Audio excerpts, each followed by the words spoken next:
Well, good evening or good afternoon YouTube, depending on when you're watching this. Could even be in the morning. Welcome back. I'm going to be doing a, not instructional, more of a first attempt at doing something technical.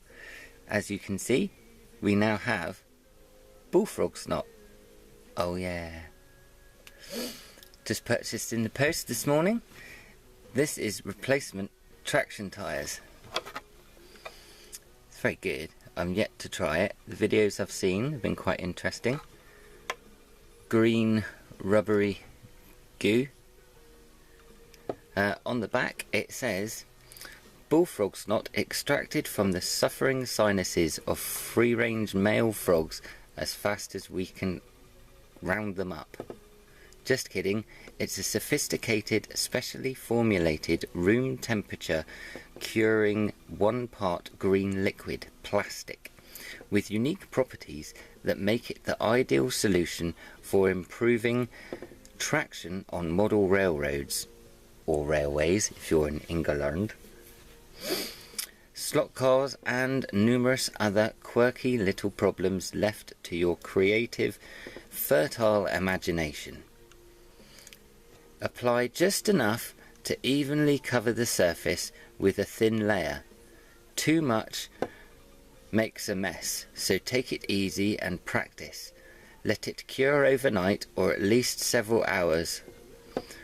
Bullfrog snot is a tough and durable, but will eventually wear out. Remove the old with a hobby knife and reapply as before. Cleans up with water. Keep from freezing and kryptonite. A product from Frog Frills and Daffodils, made in the US of A. So there we go. Some green goo.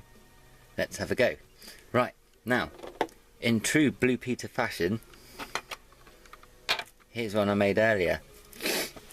Right, this is a Lima Class 55. Find the numbers, there you go. Lima Class 55. I bought it from a rail fair. It has no buffers on either end. The wires to the motors weren't soldered, they were just twisted around, bits of metal, and it was generally in a bad state. So this is the one I'm going to practice on. I've plasticined down some of the loose connections. Possibly not the most technical way of doing things, but it works. I've got a little wire connector here ready to put the motor back in. Now, with this loco, what I found is it had these on it. Now these are supposedly traction tyres, but as you can see they're quite actual solid sleeves of plastic, and they've lost all grip traction properties whatsoever. The train would barely go around my layout on its own. Sorry, the loco would barely go around my layout on its own. As soon as you put any carriages or trucks or any weight on it whatsoever, it would just spin and not go anywhere. These are absolutely polished smooth. So, attempt one was to take those off and replace with rubber. Whoop. Fly that away. Squidgy, squidgy, squidgy. There you see, rubber. Very bendy. But these are Hornby ones and they're slightly too big. So I was looking around on the interweb for various solutions, and bulldog snot seemed the most interesting because it would solve all traction problems on all locos. So what I've done, ta-da, Blue Peter again, I've taken the motor out, I've wired it directly to a Hornby controller. Keep those separate, don't want it shorting out. And what we're going to do is we're going to try and apply this snot. So, let's see, where do I need to put this so you can see it better? Does it need to go there? It needs to go there. Right. zoom out a little bit. That way. There we go, now you can see. This is a standard Ringfield motor, Lima. Again, no soldering. I can't solder, sorry. Some lessons on that maybe. Right, so what we've done, we've removed the traction tyres from this wheel and this wheel. They just came off with a very small screwdriver, very carefully. The plastic ones aren't too bad. I should imagine the Hornby rubber ones, if you're a bit vicious with the screwdriver, they will split. So this is wired. Here is the controller. And now this should just run. There we go. Now we don't want it going too fast. And I've got it so it's running that way. So the spray, if there is any, will go away from me. So, we'll take the lid off. Now this stuff cures at room temperature, so I should imagine it's good practice to keep the lid clean and on. Oh, it's green. Right. Cocktail stick, or toothpick, or whatever. A small dip. There we go. And now I will just put the lid back on briefly.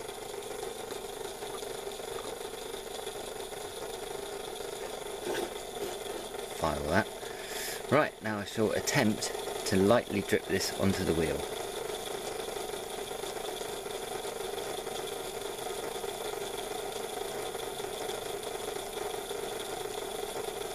It's sticking to the wheel, that's okay.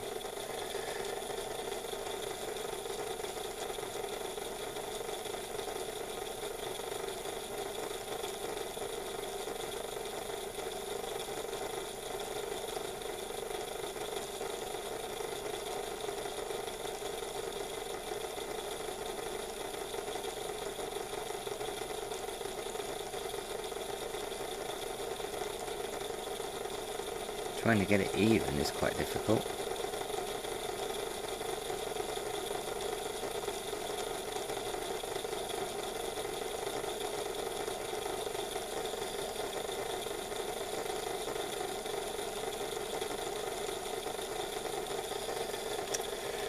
Right, I think that's okay for that wheel. I'll turn it a little bit.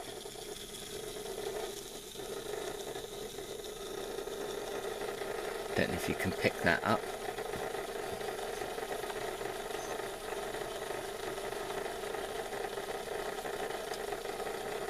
Not ideal, but we are going to go for 2 coats.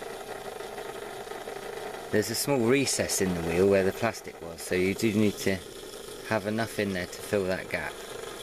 So we'll go for the second wheel and we'll have a look.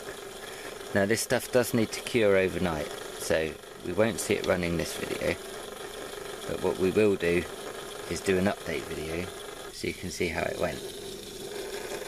Right, I've got some more goo, put the lid on.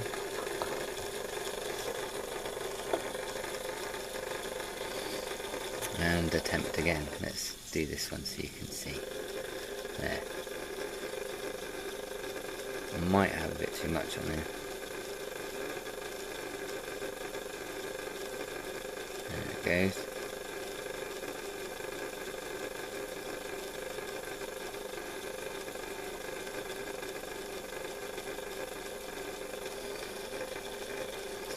I suppose what we're trying to avoid is unevenness. We don't want it bumping along.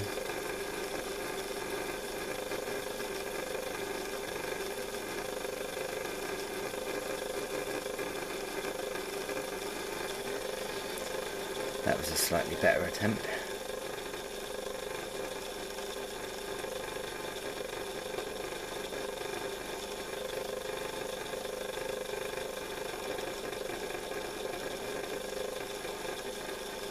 Oh dear, didn't like that at all. Right, clean some of that off.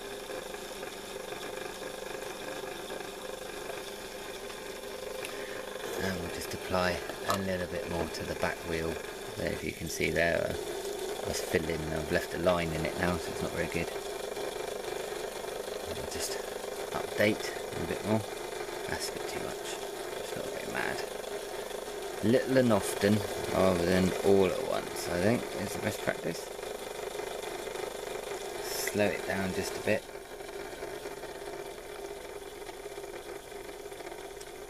I did rebuild this motor because it was very jerky, so I took it to pieces, cleaned all the contacts, the springs, the brushes, re-oiled or re-lubricated. I had to go at using ATF to lubricate it. Right, I'm happy with that. I'm going to leave that to dry. Oh, it's starting to go off already on the old stick.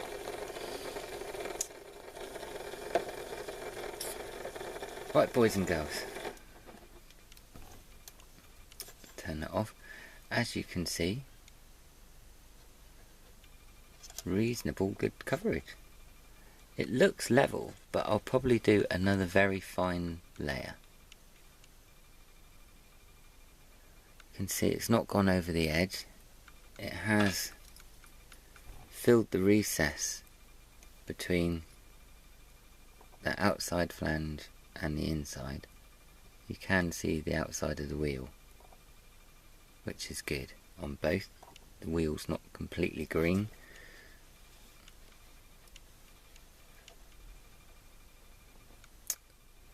So there we go. Right, what I'm going to do is leave that overnight to dry, and we'll come back. I'll put it all together and we'll see if it runs. Enjoy for now. Have a good day. Speak to you all later. Bye.